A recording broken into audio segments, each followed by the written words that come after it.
मरहूम कायद मिल्लत डॉक्टर अब्दुल जलील फरीदी ने सिर्फ 8 साल की मुद्दत में अपनी जद्दोजहद से एक मरती हुई कौम को न सिर्फ ज़िंदगी का रास्ता दिखाया,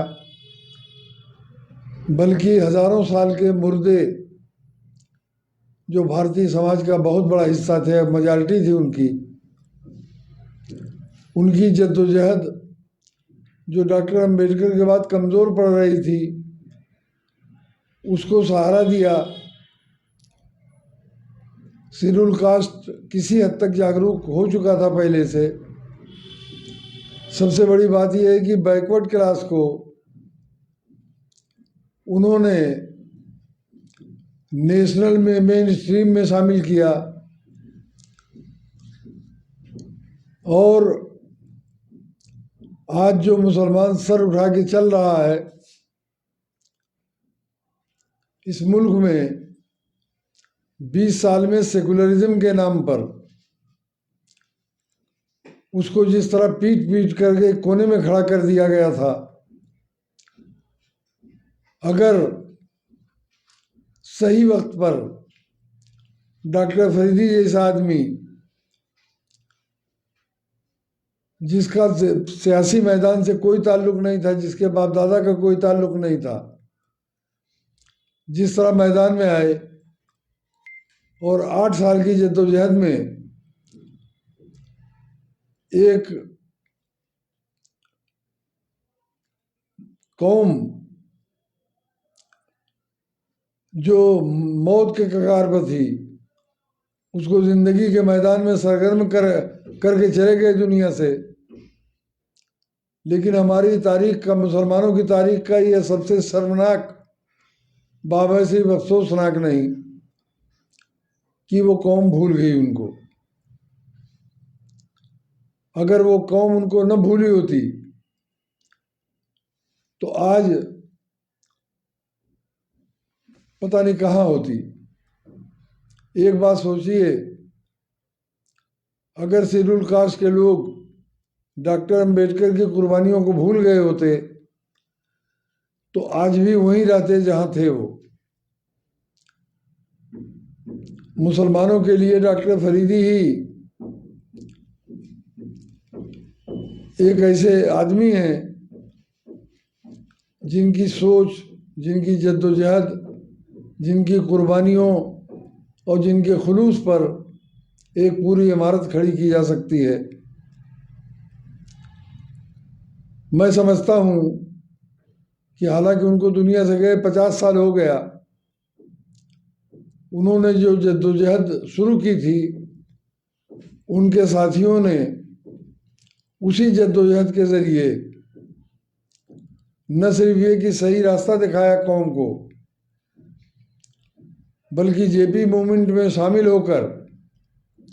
नेशनल मेन स्ट्रीम का हिस्सा बने और 77 का इनकलाब मुसलमानों की एकजुटता के सबब आया,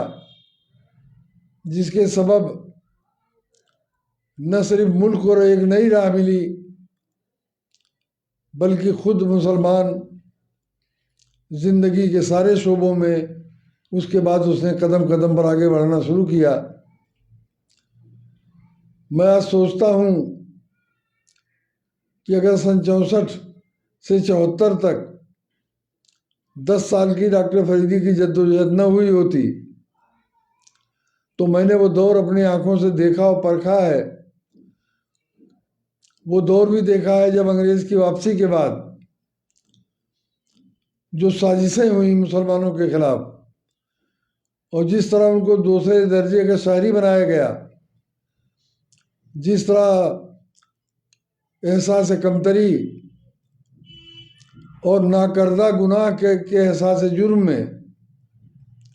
उनको जहाँ पहुँचा दिया गया था, मैं अल्लाह का शुक्र अदा करता हूँ कि उसने डॉक्टर फरीदी को पैदा किया, जिनकी जद्दोजहद के नतीजे में मुल्क का सबसे मजबूत हुक्मरान तबका नया शूद्र बनने से बच गया। लेकिन अफसोस के साथ कहना पड़ता है, मैं एक वाकया सुनाता हूँ कि जब बहुजन समाज पार्टी बन रही थी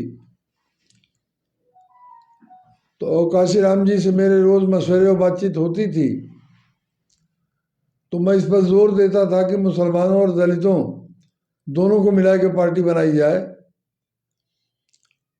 काशीराम जी कह रहे थे कि नहीं, दलितों को आगे बढ़ करके बनाई जाए। एक दिन उन्होंने मेरा हाथ पकड़ा, कहाँ चलिए। मैंने कहा कहाँ कि चलिए, जामा मस्जिद चलते हैं। गाड़ी में मैं मंगवाता हूँ और जामा मस्जिद पर चल के 100 आदमियों से हम दोनों आदमी पूछें, 100 में अगर 25 में ऐसे मिल जाए जो डॉक्टर फरीदी का नाम भी जानते हों तो मैं आपकी बात मान लूँगा। मैं डर गया, मैं जानता था दिल्ली की जामा मस्जिद पर 100 आदमियों से हम बात करते तो 25 भी ऐसे नहीं मिलते जो डॉक्टर फरीदी का नाम भी जानते रहे हों। तो उन्होंने कहा कि आप ऐसे लोगों को साथ लेके चलना चाहते हैं जो दलितों के मूवमेंट के लिए भी राजा पोरस का हाथी साबित होगी और किसी वक्त हमको भी कुचल के आगे बढ़ जाएगी। जिस तरह आज उसका मैं सन 2022 में होने वाले चुनाव में जो उसका रुख देख रहा हूँ वो अपने आप को कुचलने जैसा है। आज मुदारा आज मुदन जहलस्त सबसे मशहूर कहावत फारसी की है, जिसको 5 साल तक आजमा चुके हैं, जिसके ज़माने में हम लाशें गिनने के अलावा, रिलीफ वर्क करने के अलावा, चंदा करने के अलावा हमारे पास कोई काम नहीं रह गया था। ये बदबख्त कौम फिर उसी पर रुख किए हुई है, कोई दौर फिर वापस लाए जहाँ उसको रोज लाशें गिननी पड़े, अपनी जले हुए मकानों की दोबारा तामीर के लिए चंदे करने पड़े, मुल्क की तामीर और तरक्की,